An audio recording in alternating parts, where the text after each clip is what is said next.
Hello, and thanks for joining us for your CCRC News Update. I'm Asia Gore. Imagine a world where every child has access to quality early education, healthcare, and food on the table. January 24th is Lifting Up Families Advocacy Day, and we're raising awareness about these critical functions of child development. We're joining forces with other child and family advocates to demand more comprehensive supports for our state's youngest and most vulnerable population. For families to thrive, the programs that lift them up must be coordinated. So partner agencies across the state joined for a hybrid day of advocacy to fight for an end to childhood hunger, homelessness, and family instability. You can read more about the event and what lawmakers had to say by visiting the Strengthening Families blog on our website. Leave no family behind. That was the theme of this year's CCRC Policy Forum.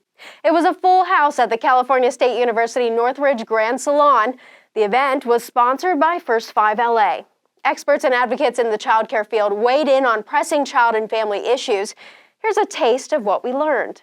Reduce the barriers that exist for families, because we know that, for example, California looks really good on paper, but in the implementation is where it's lacking. And so how do we start with the family in mind as opposed to the systems in mind?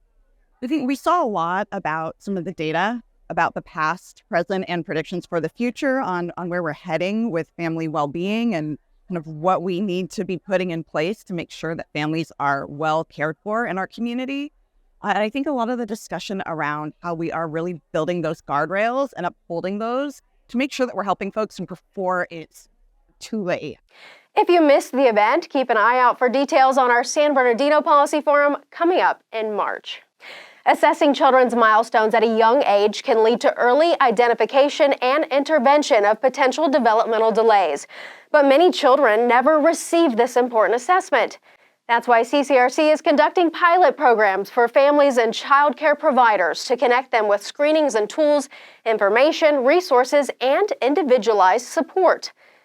We are trying to identify early on any of those challenges that children may have at such a young age, try to prevent any of those challenges they may be encountering, and try to provide some of that information and knowledge to the parents and guide them to the right path so that they can have that success early on and get them back on track.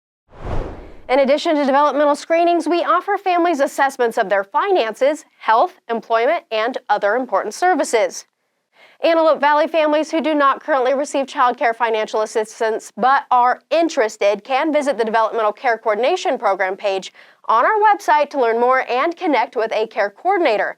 We do plan to expand that program to San Fernando Valley families in late spring. Even before the pandemic, CCRC was providing families with fresh produce and pantry items. But as time went on, we were offered donations of perishable food that we unfortunately had no way to keep cold. Now, thanks to our partnership with Assemblywoman Pilar Schiavo, CCRC was awarded a $400,000 grant to buy a refrigerated vehicle and an on-site commercial refrigerator freezer.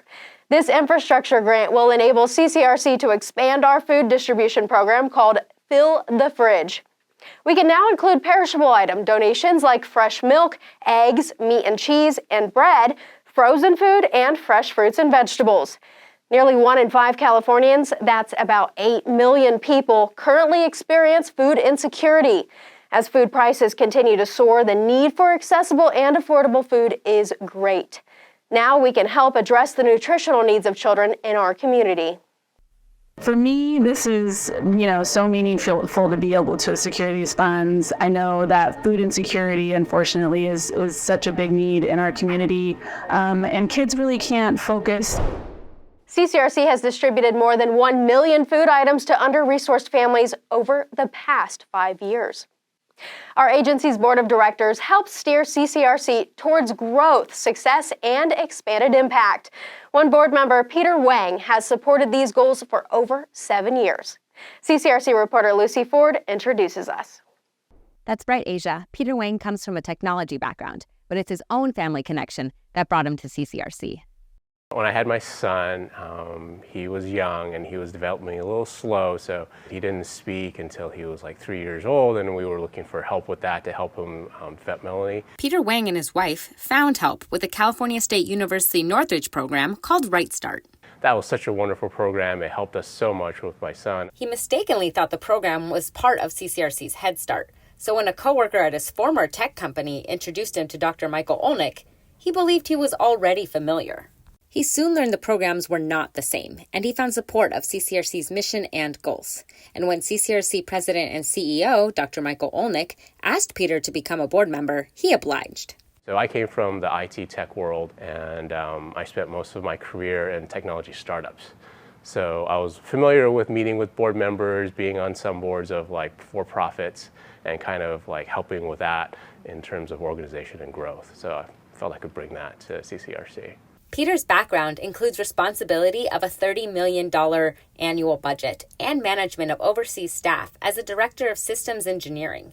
His more than 20 years of senior-level management experience includes dynamic tech startups like MySpace, as well as large Fortune 500 corporations. The technology supports the mission and the goals. Like any company you think of, they're going to need some level of technology just because of like where we are in the world. So it's there, and it's there to help support it. And after about 7 years on CCRC's board, he says it's the human connection, not the tech connection, that keeps him involved. The organization, with Dr. Olnick's leadership, he's amazing. He's super dedicated, and you see that through the entire executive team. And then in the board, we get to meet some of the parents, and they do come in, they tell us their stories, and just to see how much they've helped them, the emotions and the impact it has to the family, that in itself is a tremendous reward. For CCRC News Update, I'm Lucy Ford. Asia, back to you. Thank you, Lucy. And here are some things to know before you go. Earlier this month, we recognized Martin Luther King Jr. Day, a time to honor the civil rights icon for his strides toward racial equality. And stay tuned for our noteworthy news blog for Black History Month in February. That's all the time we have for today. Thanks for tuning in, and be sure to follow us on social media. Keeping you up to speed and informed, I'm Asia Gore with your CCRC Community News Update.